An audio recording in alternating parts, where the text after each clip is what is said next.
Sumi, friend or foe?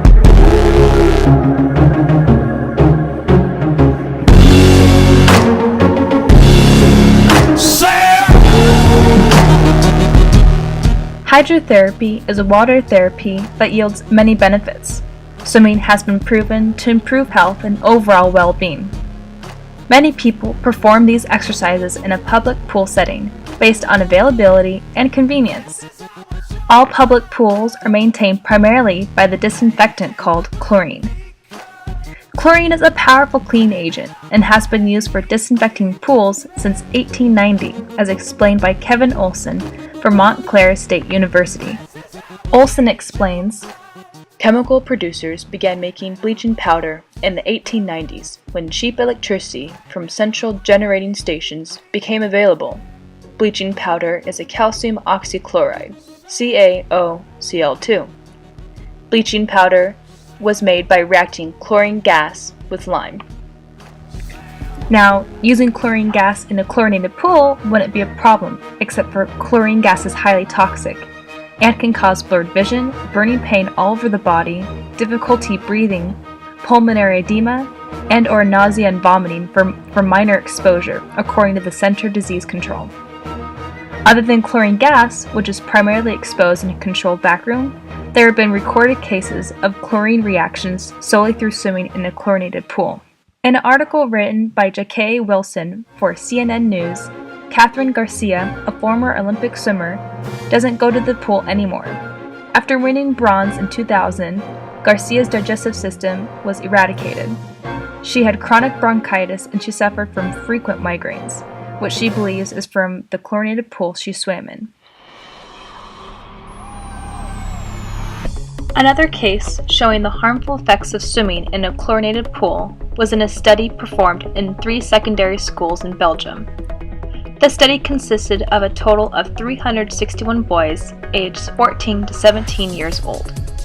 The study concluded, quote, inverse relationships between testicular hormones and the attendance of indoor chlorinated pools during childhood, which suggests that this type of chlorinated pool contains substances that are harmful to the testes, unquote. More clearly, this study shows that adolescent boys who attended indoor chlorinated pools were about 3 times more likely to have an abnormally low serum inhibin B and our total testosterone level than peers who never visited the pool. A study done on infants in a swimming class showed possible results directly relating chlorine to development of asthma and or recurrent bronchitis in infants. Other than infants and children being affected by swimming in chlorinated pools, adults can be at risk too.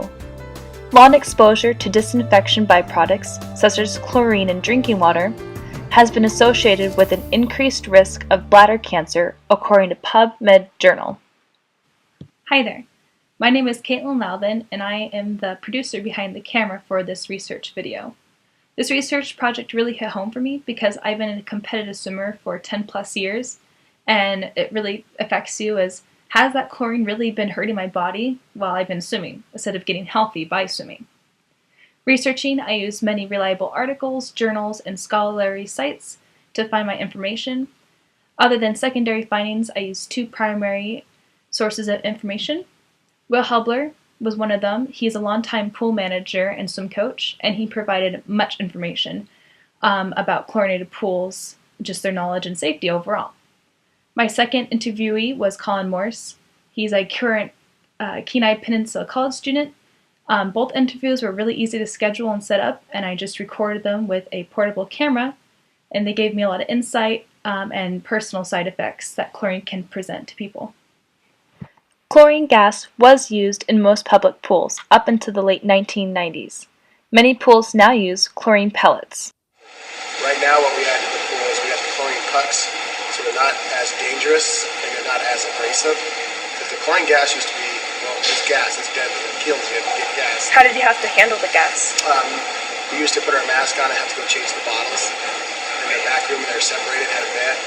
And now we got the chlorine pucks, we still have to put a mask on, but it's not a full oxygenated mask. And you just put a mask on and you put the pucks in the little container and it just puts water that goes over it. And what I've noticed, we had the chlorine gas, it was a acidic than the pucks. The pucks are more base. Which overall is safer for management but still produces chlorine in pool water. Yeah, from the time I was about 4 to 7, our family, we used to go swim at the Nikiski pool pretty much at least 4 or 5 days a week because my mom thought it was healthy and good for us, stuff like that. I was always fine until about when I turned 7. I just randomly, just out of the blue, just started breaking out and getting really affected from the chlorine, and ever since then I always break out and it's just miserable, so I don't go swim in chlorine pools anymore. It sucks. Well, the warmer the pool, the more chlorine you got to put in because it creates more bacteria and stuff. That's why the state, we usually say they want between 82 and 86, and they try to keep their temperatures down. Like swim team, we like 82 because it's colder. As we do swim lessons, a little warmer, but we got to add more chlorine. It's just like a hot tub. You go up to 100, and all of a sudden you're adding double the chlorine because it's creating more algae and more bacteria. And the hotter the water feels good, but it also heats your insides up too. So you gotta be careful with that. Well, I get really bad eczema on my shins, on my cheeks, and on my eyelids, and then the rest of my body just kind of breaks out in these red spots and hives looking kind of thing. Really sucks. And the eczema is extremely itchy. So Through research, there are obvious signs of reactions to the chemical chlorine used in pools. Some people can have more severe reactions than others due to skin sensitivity and a lowered immune system. Ways to limit reactions with pool chlorine sensitivity would be to shower well after every swim. Use special chlorine-reducing body washes and shampoos that are available at local stores. Avoid pools that have an abnormally strong chlorine smell to them, for this means the pool has a high bacteria and chlorine level. Chlorine is a cleaning agent that is used to help maintain bacteria in pools. It shows no sign of being replaced with a hypoallergenic water cleaner at any time soon.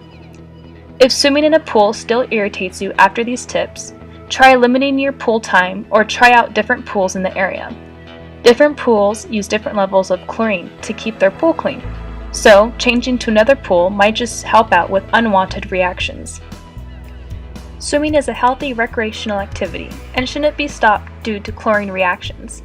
Use this research video to help you and others understand the dangers, but enjoy the pool life with these helpful tips.